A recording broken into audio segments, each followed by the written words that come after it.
Parkinson Foundation Western Pennsylvania is pleased to host this webinar today to discuss why we need to ban Paraquat in Pennsylvania and what is being done to accomplish that through the PA House Bill 1135. For the past several months, our volunteer advocacy council members, led by our own Diane Balcom, have been actively making calls and sending emails to many members of the Pennsylvania House in support of the bill. We have around 50 advocacy members currently. And if you have an interest, we'll talk about how you can become involved at the end of today's webinar.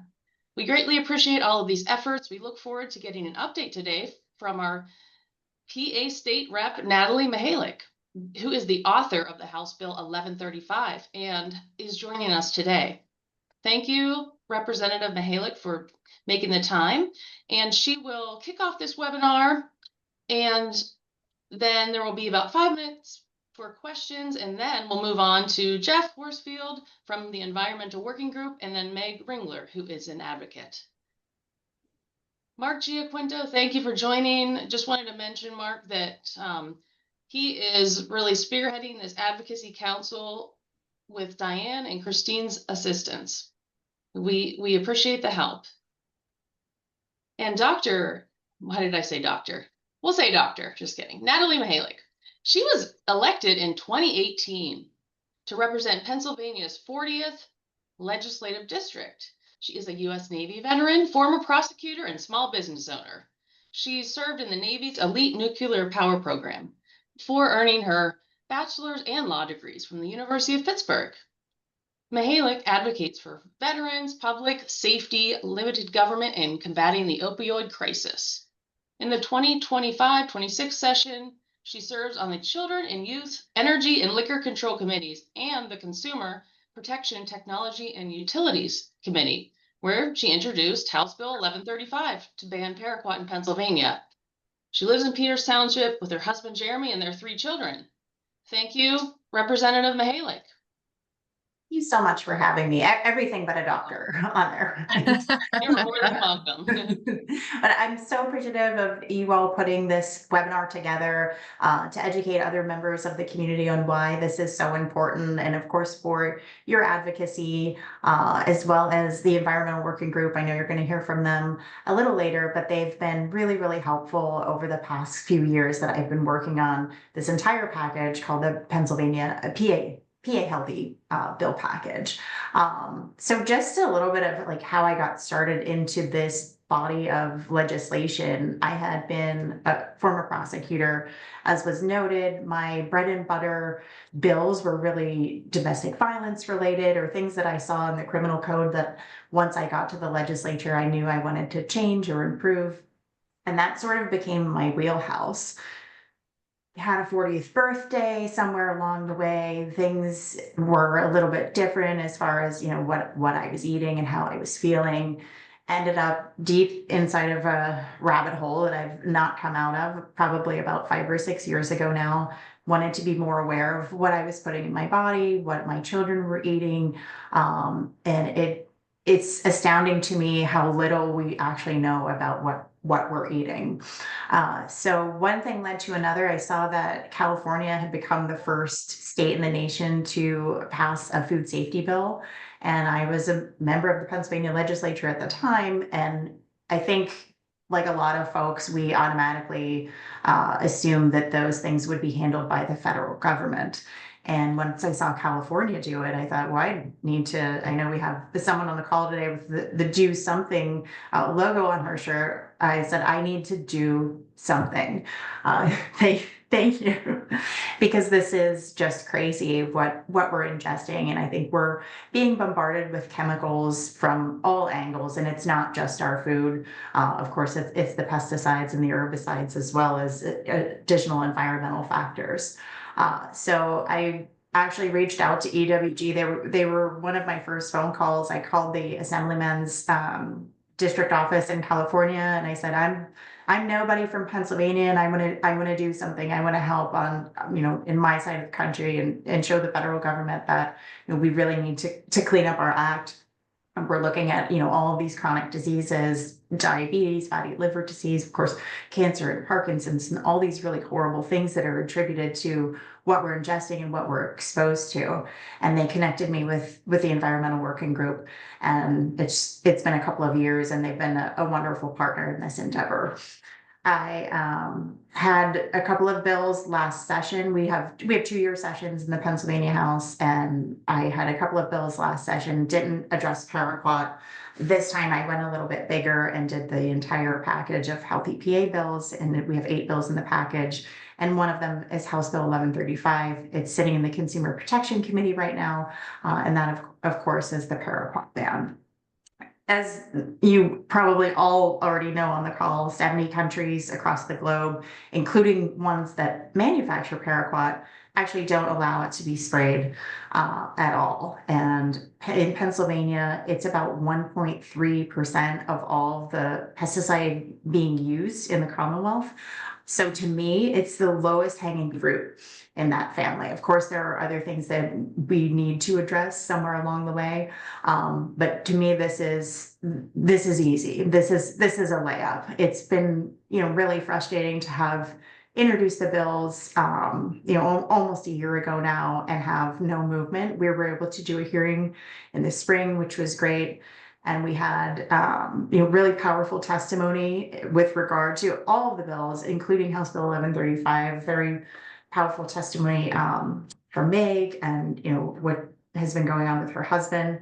We also had Rodale Institute testify to just talk about ways that farmers can, operate cleaner, do other things to incentivize farmers to cut down on their pesticide use. And that's actually another bill in the package as well. It's a cover crop incentivization bill. So if a farmer wants to convert to organic farming, this would establish a fund to actually give them some money to do so. When you have cover crops planted in the fall, after a couple of seasons, it can really significantly cut down on your pesticide use and the amount of money that you're paying to spray your crops as well. So we're still very hopeful. We've got about a year and 4 months left in this session before there's an election and before everything changes over. If a bill doesn't pass by the end of the legislative session, it has to be reintroduced. So I'm hoping with this one that we don't have to get there, that we can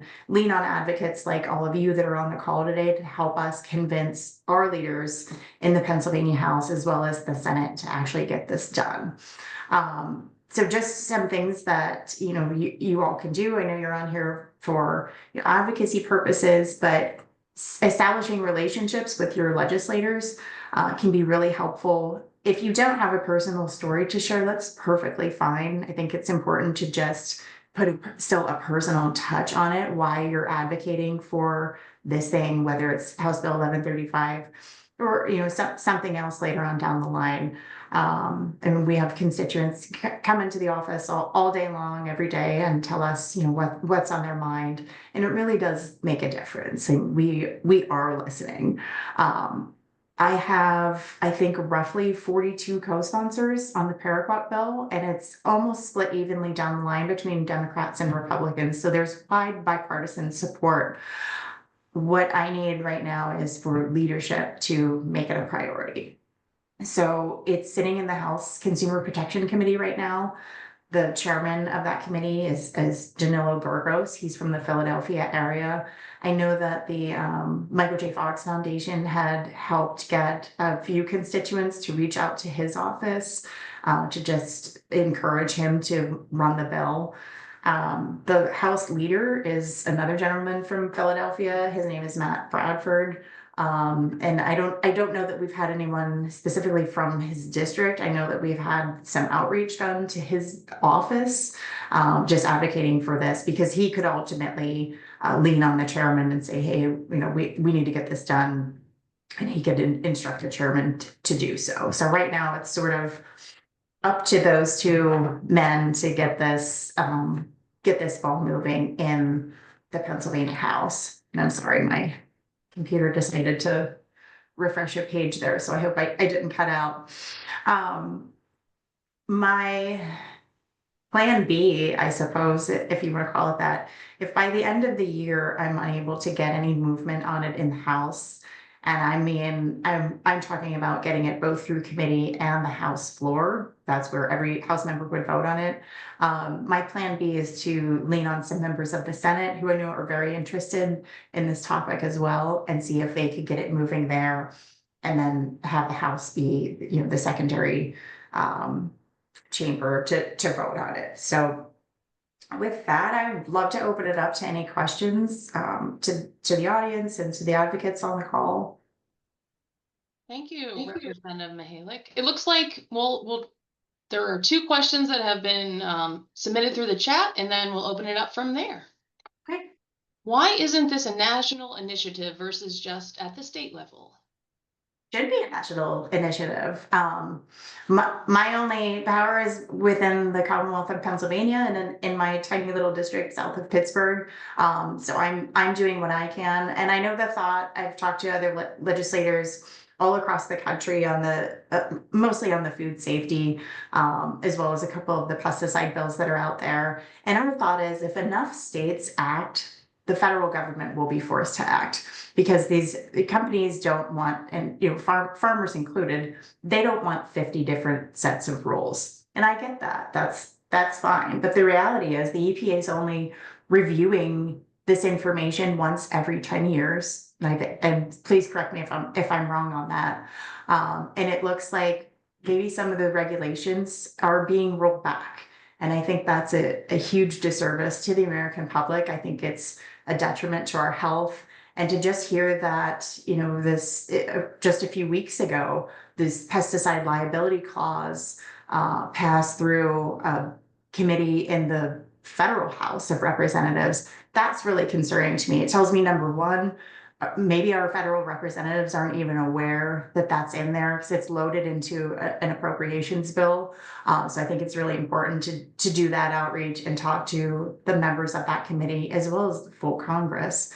I know they have a lot on their plate, and we all do, but this is so important. This is something that I think if we don't fix it now, I mean, it becomes generational, because as we're all exposed, we're carrying it around in our bodies. It can alter your DNA. Of course, if pregnant women are exposed to these toxins, they can pass it on, to their babies. And if it's a girl and it's exposed to their eggs, even at birth, I mean, we're talking generations before we can truly unwind from this situation that we've found ourselves in. So I think that, it would be great if the federal government came out tomorrow and said, we're going to wrap really strict parameters around this stuff, because we have well-documented research over at least 4 or 5 decades when it comes just to Paraquat and the link to Parkinson's disease. Just that one alone, I think, is enough for them to act. They've chosen not to. So I think that when the federal government isn't acting, the states have a duty to protect their own citizens. And the hope later on down the line is to force them into action. Thank you, Representative Mihalek. And thank you, Geoff, for providing information, literature, a link for literature regarding Paraquat and its role in Parkinson's. And let's see, Parkinson Foundation, Western Pennsylvania. We're in contact with Wendy Lewis, who is the CEO of the Parkinson's Council in Philadelphia. So we are enlisting her and her team to help manage the greater Philadelphia area to advocate. Okay, and is there a question? Is there anyone in the Pennsylvania legislature who is actively against the passage of this bill? I don't know that anybody's advocating against it. I think a couple of things are going on. I think we're in the middle of the summer without a budget. Our budget is almost 2 months overdue. So I think there's a lot of focus on that. Now, granted, these bills were introduced well in advance of the budget not passing and now being overdue. I think that there's just not been a focus on it. From my research, I could see that there was one representative, I believe it was in 2016 or possibly 2018, that it had introduced a paraquat ban. Other than that, I haven't seen anything attempted in the Pennsylvania legislature. Oftentimes, even with my own bills, I had a couple of what I thought were layups. Anytime you think it's a layup, it's truly not, because nothing is in the Pennsylvania legislature, unfortunately. But I had, a bill to protect victims of domestic violence. It wasn't going to cost the state anything. That's always a concern when when there's money involved. It was a pretty innocuous bill, or so I thought, but it took me 3 sessions to pass it. So oftentimes you see something introduced and then reintroduced and then reintroduced. This hasn't been the case with Paraquat or really any of the food safety bills that I've worked on. And other than this House Bill 1135, I haven't seen any of the other ones attempted.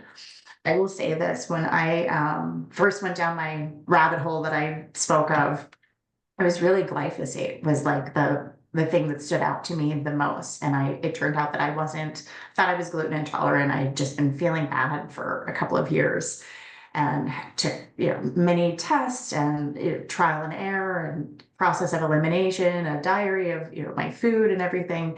And it turns out I was just hypersensitive to the glyphosate that's sprayed on, so many of our crops. And I started inquiring. This was long before the California Food Safety Act that sort of prompted my own action. But I started inquiring with the Pennsylvania Department of Agriculture, and just a couple of other groups that were out there that I thought I could just get more information. I wasn't even necessarily looking to move anything legislatively. I just wanted to do the research first. And immediately I had people breathing down my neck that like, we don't do that in the state. Like farming is our, number one industry. Like we're not going to do anything to prevent the farmers from like using these pesticides. Like, well, I didn't say I was going to. And then it was like a switch flipped. And it was like, something is going on there. Like this is obviously really important for certain powers that do not want any change at all. They do not want to upset the apple cart. Status quo is just perfectly fine. So it's not that I found anybody that's like, oh, Paraquat's totally safe. Like we don't want to do that. Even the farming community, we've reached out to the farming community, and I haven't found one farmer that's like, no, you shouldn't do that. It's a slippery slope. None of that is going on. They were all in support. So I think it's a couple of things. I think one that we have other priorities, unfortunately, for our leaders and for some of the chairmen. And I think that, maybe it's viewed as a much larger item than what the very simple language of the bill suggests. Thank you. Well, we have 2 questions, but I thought that Geoff could, or maybe, well, 2 additional questions. The one regarding where it is used in the U.S., I thought Geoff could address that in a short bit. 2 additional questions for Representative Mihalek, and then we'll move forward. How can this not be a top priority for the government if they know things like Paraquat are helpful? You see those lawyer advertisements about Parkinson's patients and Paraquat, but I've never heard a resolution. Yeah, I mean, I have the same question. Like, how is this not a priority for us? When I'm doing my own advocacy with my colleagues on it, I really haven't found opposition there either. It's like, oh, I didn't know that. I think there's a huge educational gap when it comes to all of these things and our elected officials. So every roundtable, I've had, EWG and Consumer Reports and a handful of other groups up to just educate the legislators.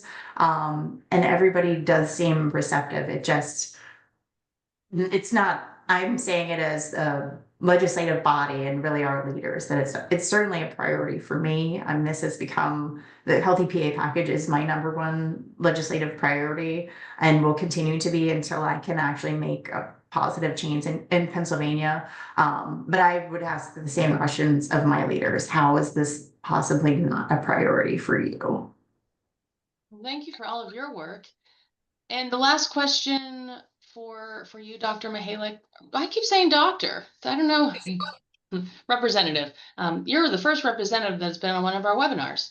Okay, are the chemical companies actively lobbying in Pennsylvania as they are at the federal level? Not very much, and not right now. I do think that if we could get a committee vote, I think they would see that we were serious and they would come out of the woodwork. On the food safety side of it, it really wasn't until I introduced the bill, introduced the co-sponsor memo, introduced the bill, didn't hear too much. Once we had a hearing and it became, sort of in this public forum and had a little bit of media attention, they all started coming out of the woodwork. I didn't really hear much from the pesticide industry itself. I think I don't know that they would have a direct advocate to a state legislature. I think they would go under like the Pennsylvania Chamber or some larger umbrella organization that already has established Pennsylvania relationships, to just do the bidding for them. Well, thank you, Representative Mihalek, for your time. And we're now going to move on to our next presenter. Yes, let's thank you, thank you. Yeah. And now we have Geoff Horsfield, who is a policy director at the Environmental Working Group. He works on policies to make food more sustainable and healthier. Prior to joining the Environmental Working Group, he worked in government affairs at the American Society for the Prevention of Cruelty to Animals, and he also interned in the office of Senator Cory Booker. He served in the AmeriCorps with AIDS United in Durham, North Carolina, and as a volunteer coordinator for Carolina Tiger Rescue.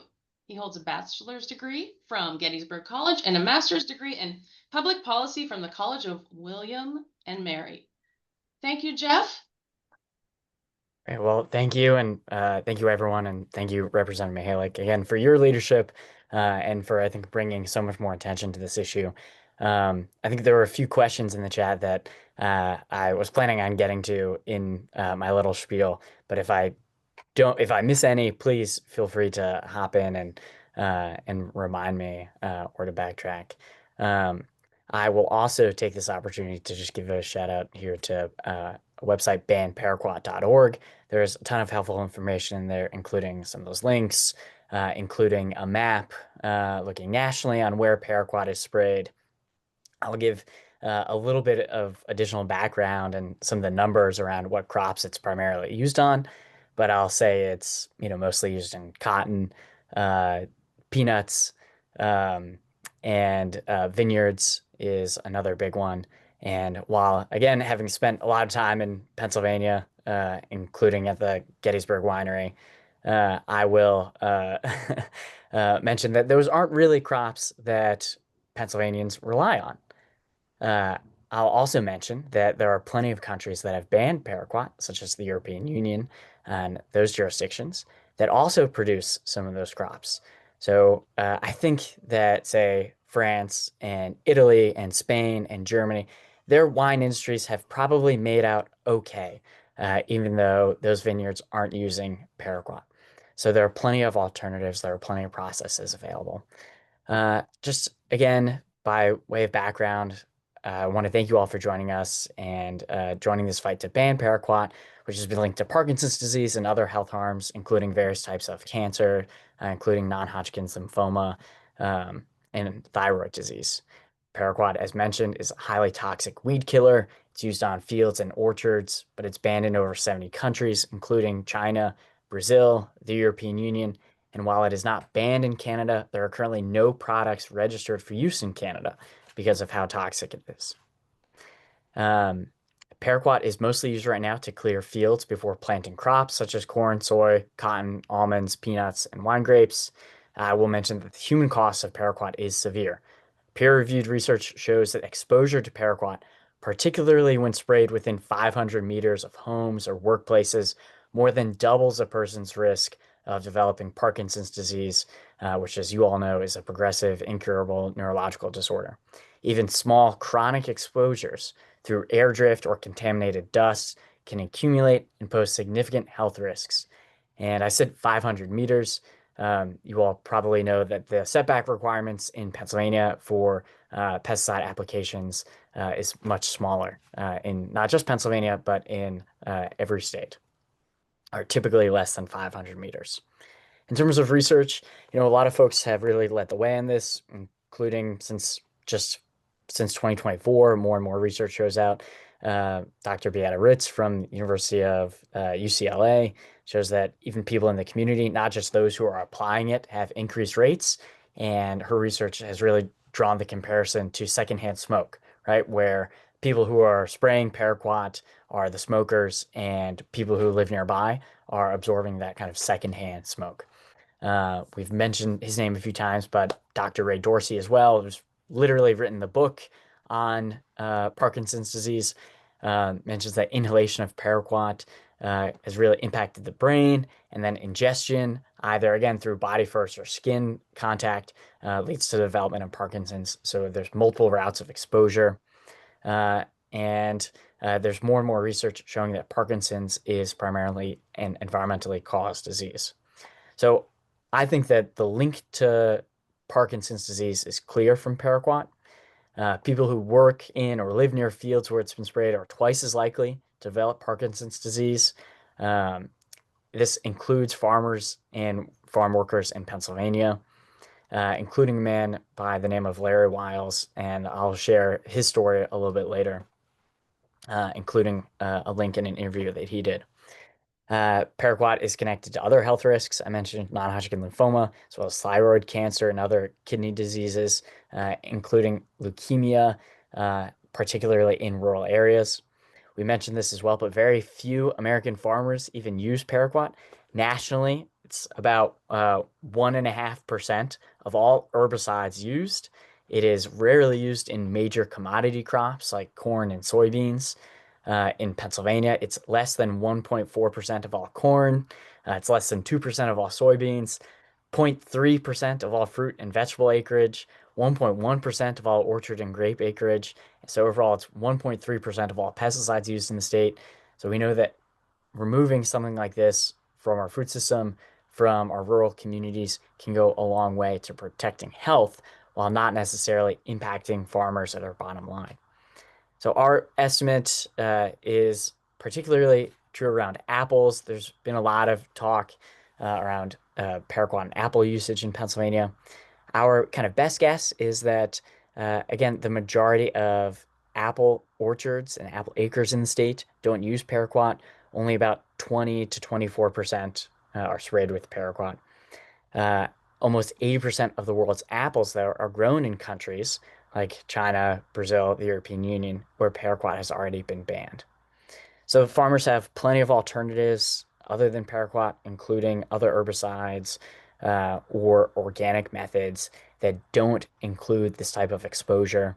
Some of these major commodities, again, including apples, have alternatives through either synthetic or organic means. We mentioned the Chinese government. I'll say that Paraquat is primarily made in China and the United Kingdom. Both of those governments have already banned Paraquat. So the Chinese state-owned company that makes Paraquat, ChemChina, has no problem selling it to American farmers and American producers, but will absolutely turn around and ban it themselves.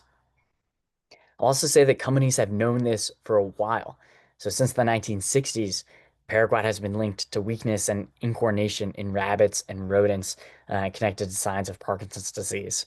In the early 2000s, Syngenta, which is the company owned by ChemChina, fought to keep a Parkinson's researcher off of a core EPA panel.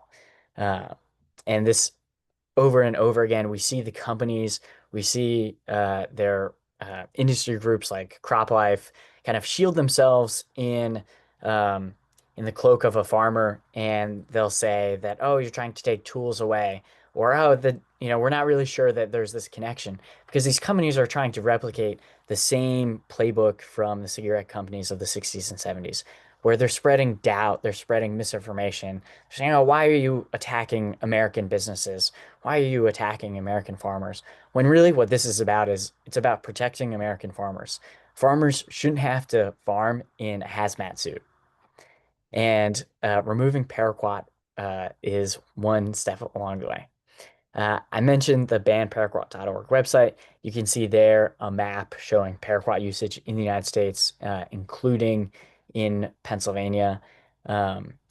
I mentioned a video of Larry Wiles I'll see right now if I can just share my screen to see if we can watch this video. So let me see if I have that capability. This will be a fun technology journey for us. I realized there was something happening to my body in 2001. Can I get a My thumbs up if hands this is started to working? shake. And I thought to myself, Larry, what's wrong with your hand? That I had one heck of a good run in the world physically until this Parkinson's hit. And then my world fell apart. When I found out that Paraquat had caused it, I thought, geez, that's me. Paraquat is an herbicide, meaning that it's a weed killer. And it's used primarily to clear out a field from unwanted weeds and plants before a crop is planted in the same area. I would pull in here with a tractor and a sprayer, which would be maybe 100 gallons. And we would spray Paraquat on here to kill all the vegetation in order to plant it. My father taught me an appreciation of the land. I think Paraquat came on the shelves in the early 60s. My dad was the first in the area to use it, and it worked wonders. We didn't know in those days what harm it could do. Paraquat is extremely toxic to humans. One of the unique things about the body of evidence around paraquat is that we have data from animal studies and a lot of data from human studies. So these are looking at farm workers that were exposed or applications near where people lived and consistently seeing that there's an increased risk of Parkinson's disease with paraquat exposure. Before Parkinson, I had a wonderful life. Since Parkinson, it has taken that away from me. What most people don't understand about Parkinson's is that it affects every facet of one's life. You got to go back to when you were a little boy to learn the language and to learn how to speak all over again. And I've got to say, Larry, move your feet right, left, right, left. I don't think people understand those things. Paraquat is banned in over 50 countries and has been banned in the European Union for almost 20 years. I wish that the people who were in charge of all this, that they could understand what it has done to me. And I'm just a shell of my old self.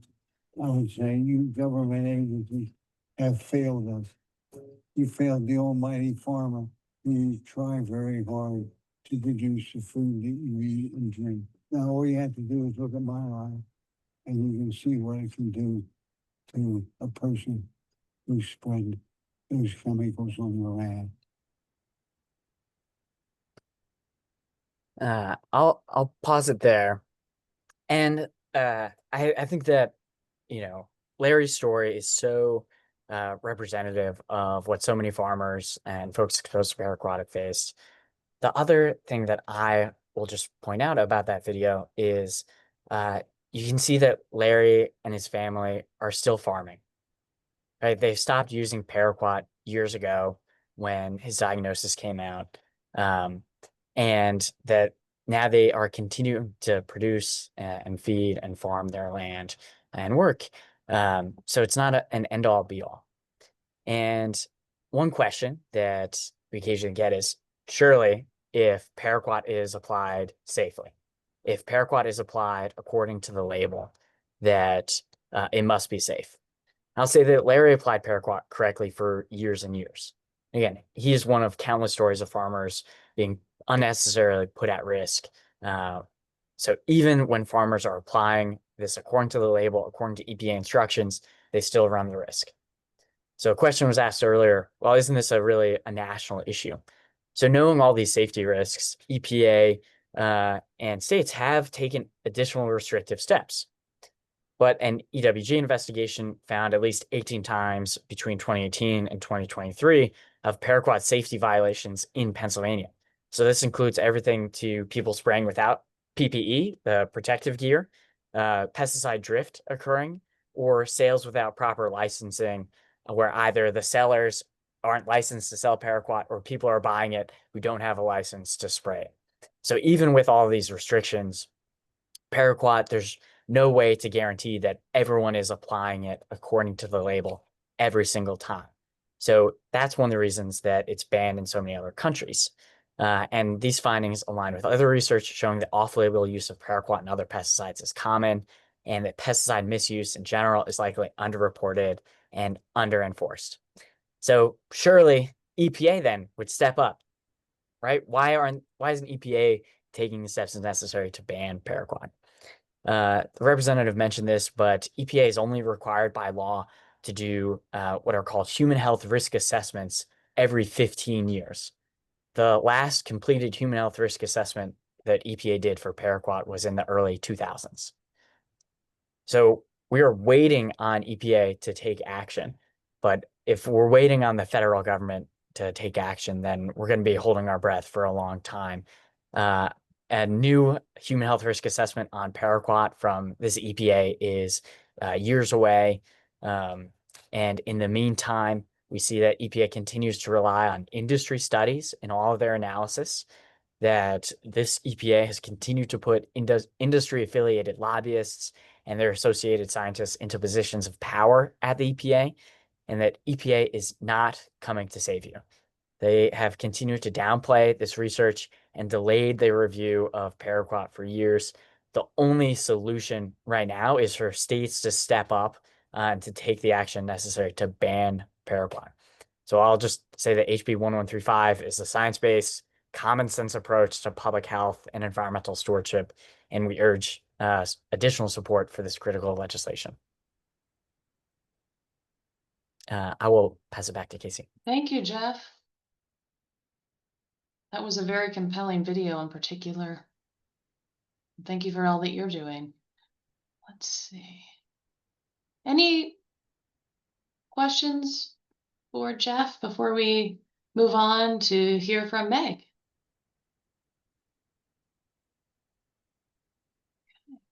We'll have some time at the end for questions. So if you think of additional ones for Geoff or Meg, there will be time. Okay. And now for Meg Ringler, who is a care partner in Pittsburgh. Her husband, Mike, was diagnosed with young onset Parkinson's in 2012 at the age of 49. She is a dedicated advocate for Parkinson's disease and an active member of the Michael J. Fox Foundation, Parkinson Foundation, Western Pennsylvania. And her first book, Take Care, is forthcoming from Northwestern University Press. And so, Meg, thank you so much. I'm curious to hear about your book as well. And know that you have a professional role in which you're using some of these skills. Thank you, Meg. You can take it away. Thank you, Casey and Geoff. And even though she had to leave, Representative Mihalek and the Parkinson's Foundation, it is really nice to be here with all of you. As Representative Mihalek mentioned, I was out in Harrisburg earlier this spring to testify for the bill on the committee hearing. And that was part of my work that I've been an advocate through the Michael J. Fox Foundation for a number of years now, including for the National Plan to End Parkinson's. There was a question in the chat about why that was not included. So I can speak very briefly about that. So the National Plan to End Parkinson's is what is called an authorizing bill, which is different than an appropriations bill at the federal government. And it really means that this bill opens the door for the federal government to provide funding and resources to ending Parkinson's.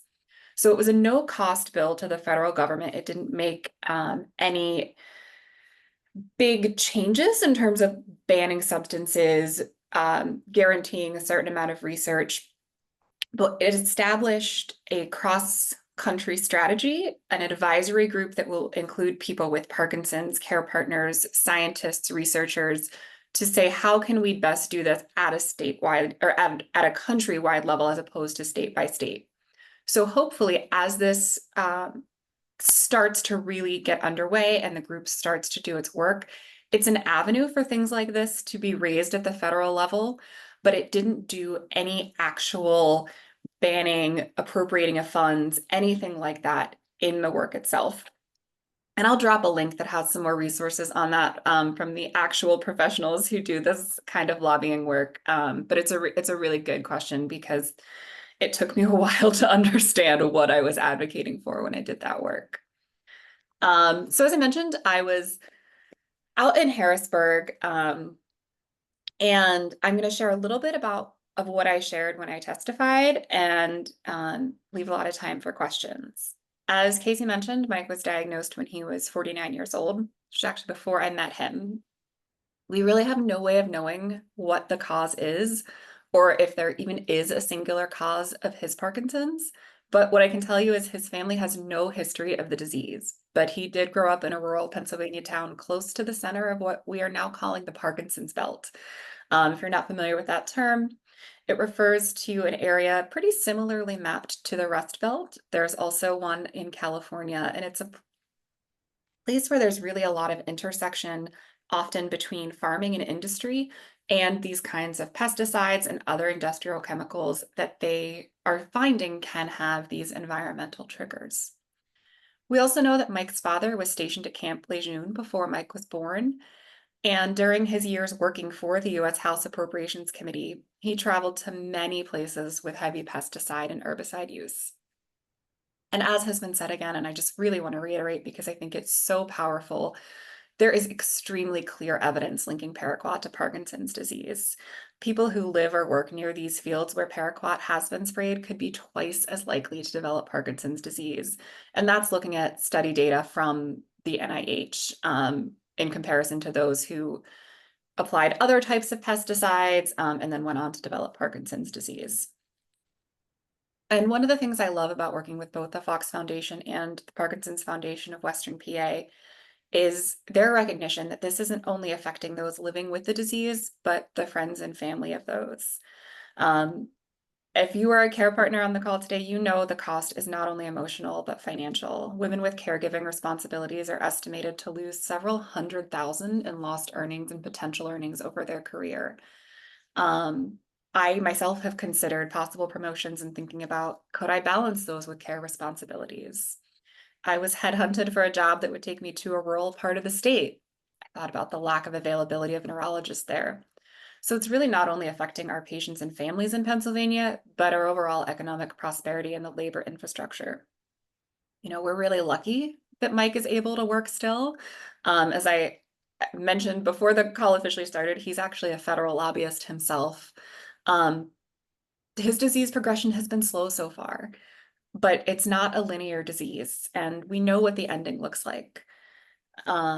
You know, Mike's tremors are well controlled now with medication, but his back pain is really severe, and he actually just last week received a thankfully very curable, but a skin cancer diagnosis, which we know is a common comorbidity with Parkinson's. The week before that, I was at UPMC East at about 6:30 in the morning because his hypotension caused him to pass out in the shower. And he had a very, very luckily not severe, but looked severe head wound. My bathroom looked like a CSI scene for a minute, and he left with 9 staples. So, you know, that's the not so bad version. We know that this is really, really scary. And so whether or not Paraquat was a factor in Mike's diagnosis is it's irrelevant for me, because we know it's a cause of Parkinson's for many people, and that's enough. So that's one of the big reasons that I am advocating for HB 1135. It's one of the big reasons that I get involved in advocacy, because it is something we can do. There feels like a lot that we can't do in the face of this diagnosis. And so to have an action we can take to help others, I think is really important. And the last thing that I'll just say is, you know, when Geoff was talking about the correct use of pesticides, we have knotweed in our house. And if any, not in our house, in our yard, if any of you are battling knotweed, you know, it is just a very rampant weed that actually can change house values because it is so destructive. And the only thing that it responds to is glyphosate. And so when I first started using it, I'm out there in full gloves, full masks, goggles, everything correct. But you have to do it often. And the number of times I find myself, a person living with someone with Parkinson's disease, like, oh, my goggles are in the basement. It'll be fine just this once. Humans are fallible, and there's no such thing as perfect use all of the time. And even with it, we know it is still causing these problems. So I really think this is just such an important step that we can take to impact lives. And it's something that feels, like I said, it just feels really good to be able to take that action. So very glad to be here today. Thank you so much. And I will turn it back to Casey. Thank you, Meg. And let's see. Thank you so much for sharing your story and all that you are doing as well. Okay, it looks like we got the clarification. So Paraquat is only 1.3% of all pesticides used in Pennsylvania. It is a very close number for both. So the question is, Got it. so Paraquat is 1.3% of all pesticides used in Pennsylvania. Okay. And then nationally, it is 1.2% to 1.26% of all Okay. paraquat used in the country is in Pennsylvania. Most paraquat used in the country is in Texas, California, and Illinois is the other big state. It would be interesting to see like a timeline over the years, say the past 20, 30 years. Has that gone down? I mean, just thinking about the exposure that people have had years prior. That's a great question. Paraquat for a while was dipping in use and then started to increase in kind of the early 2000s nationally, especially in California, as there's kind of a growing number of glyphosate resistant weeds. It's also been used, this is the primary use in Pennsylvania, but it's really good at killing things, including cover crops. So it also slightly increased with an increase in cover crops. But since then it's gone down. I will say we have fairly not old, but the most recent national data only runs through 2018. The US Geological Service is supposed to release updated information through 2023 this month. Thank you. Okay, a question for Geoff and Meg. How is this different than secondhand smoking?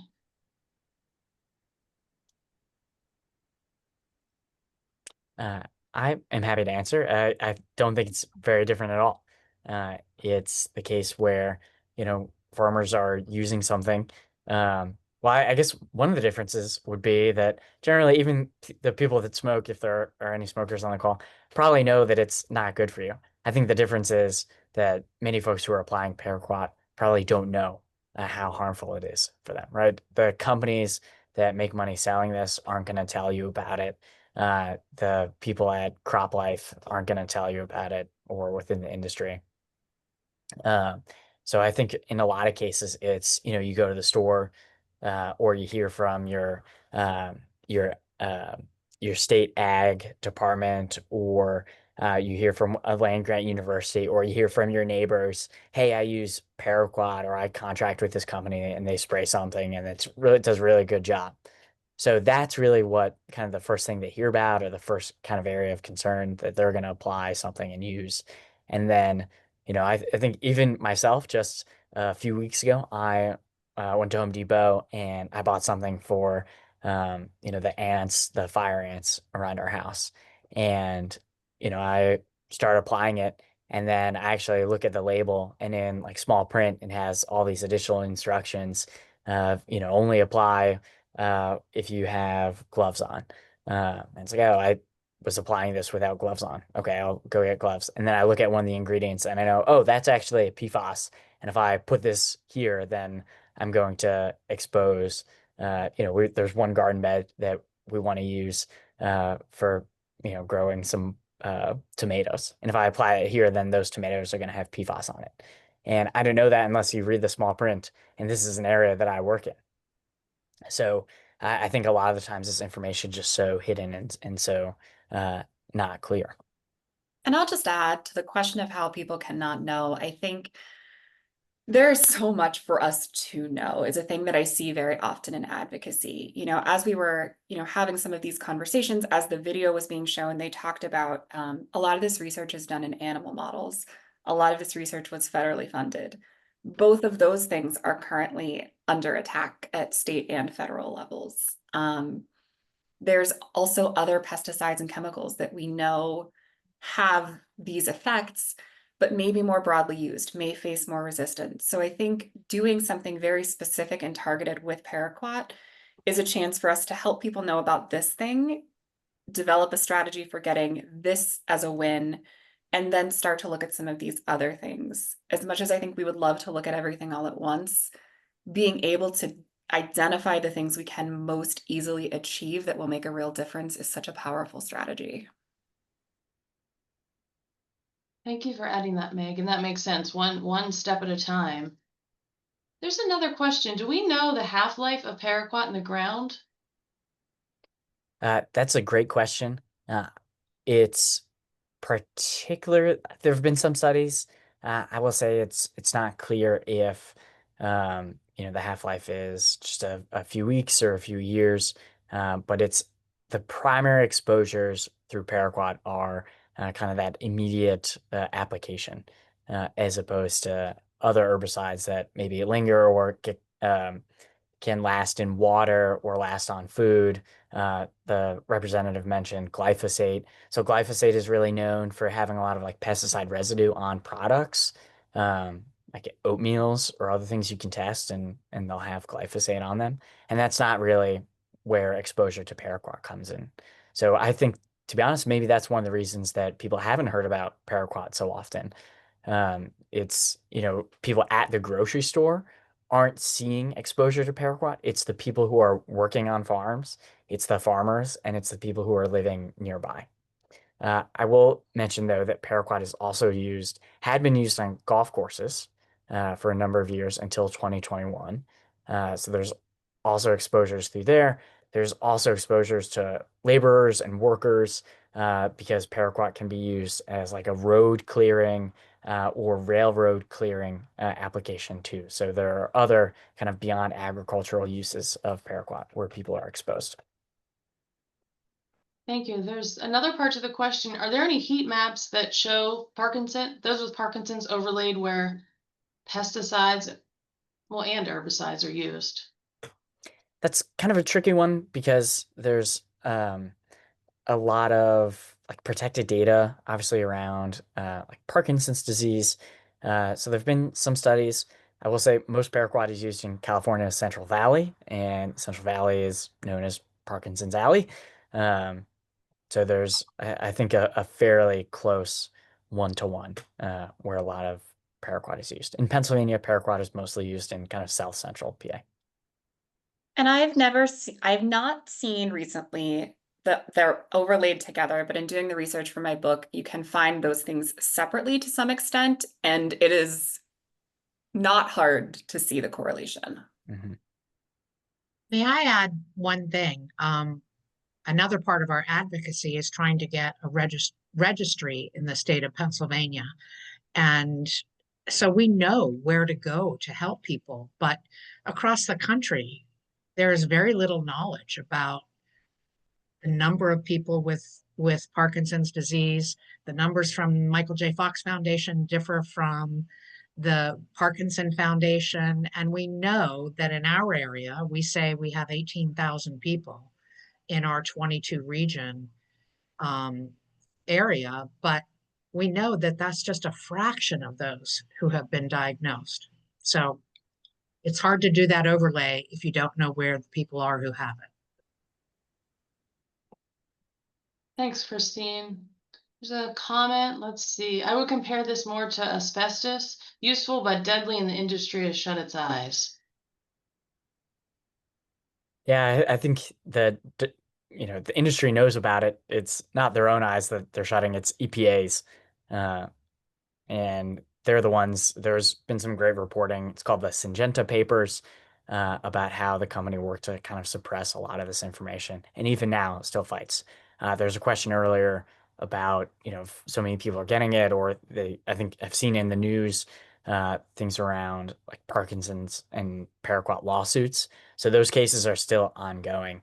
And it's really through those cases that a lot of this information has come out through the discovery process, where we know that, oh, Syngenta knew about these connections and has really worked to kind of spread misinformation or doubt about it.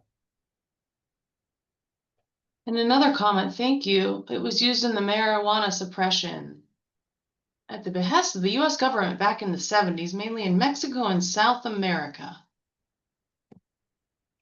Yeah, it was a thing. And there was a lot of objection in the States to the US government basically pushing others to apply something that was even then seen as potentially a neurogenic.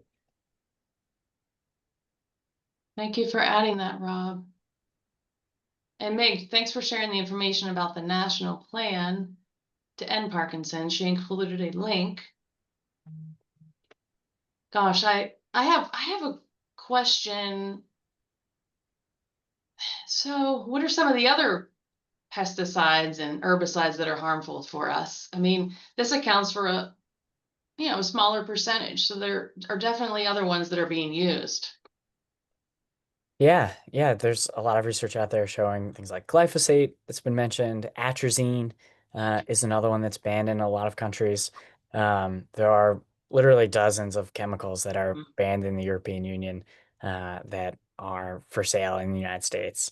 And I think we're learning more and more every year about how these exposures are putting not just us at risk, but also, again, farmers and farm workers in rural communities.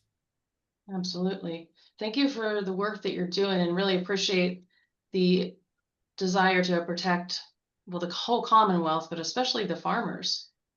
And I think Paraquat is really some of the worst when it comes to the environmental risks, where we're exposing folks to this with very little benefit in the end. Mm-hmm. And the whole education piece, like the Advocacy Council is doing, as Representative Mihalek had mentioned, there is a lot that's still unknown, I mean, to the public about Paraquat. And all of you that are on this call, I know are making your contributions. Thank you for advocating. Any last questions before we conclude today? Casey, I can't remember if this was discussed before we started the meeting and we're talking with Representative Mihalek or not, if it happened during the call. So stop me if it happened already. But she was giving some tips about how to make your advocacy the most effective it can be. And that is by not sending in a form letter, but tailoring a letter to your specific tie or interest in banning Paraquat. And I think if you have an interest in becoming involved in our advocacy program, we hope to have another session right after this to kind of update folks and give tips on how best to address this issue. And I will also plug that Christine and Casey and Diane and I are all talking about maybe an event later in the fall too. So if folks are interested in either doing virtual meetings or are able to travel to Harrisburg, there's going to be opportunities to do more direct advocacy too. And it's always really wonderful. Anything you can do to establish those relationships with your elected officials. Pennsylvania has one of the largest legislative bodies of any state in the country. And so that means generally they're serving a smaller number of people, and just going, when they have town halls, letting them get to know your face. When you then are bringing these issues, they know that you're an engaged and active voter, and that really carries a lot of weight as well. Glad Christine and Meg, you brought up information about tips for advocacy. And if you're interested, send me an email and I'll connect you with Diane in particular. And appreciate the plug about the birds. I look forward to reading more about that. Wow. I mean, clearly it affects all living creatures in this world. And Meg, how about would you like to mention anything regarding your book? And then we'll finish out. Totally up to you. That is so kind. So Take Care it's a hybrid memoir that looks at really the care infrastructure in this country and ways in which we don't have a whole lot of care infrastructure. It is left to the individual families, to the private sector to try to do the impossible. And it imagines what it might look like if we were able to come together in a more communal way to look at a different future. And so it's very heavily researched, but it also talks a lot about Mike's and my journey, other people who have gone through. It's not just Parkinson's, it's all types of care to try to weave that together. So that'll be out probably in 2027. I'm working with the editor at Northwestern now. Thank you, Casey. Oh, you're welcome. Any last comments or questions? Thank you so much, Geoff and Meg, our advocacy council led by Diane and Christine's assistants, and Representative Mihalek. Thank you for joining, and we'll continue on this advocacy. Thank you all. Bye. Thank you.